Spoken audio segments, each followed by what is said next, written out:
virus is going to create antibodies if you are infected by it. And over time, as you recover, you'll have antibodies in your system that can be detected. That's what you've been hearing a lot about recently, about developing an antibody test. I believe there are some currently being tried and will be more widely available in the months to come. And then we'll be able to recognize essentially immunity. That's where you've heard about the convalescent serum that should be coming up in the future. That's already being tested around the country also, which gives us some optimism that we're going to have some treatments that will be more effective. So the answer is on a couple of different levels. First, that there can be people that are asymptomatic and infected and shedding virus. And that's one of the big concerns that we all continue to have, and why Russell and others are focusing upon wearing masks in public, because the social distancing is increased by wearing a mask.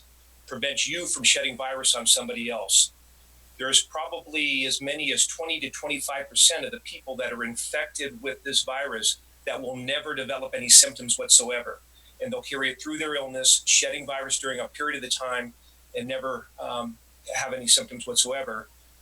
Over 50% of the people that get infected may be shedding virus for a day or 2 days prior to ever showing any signs and symptoms.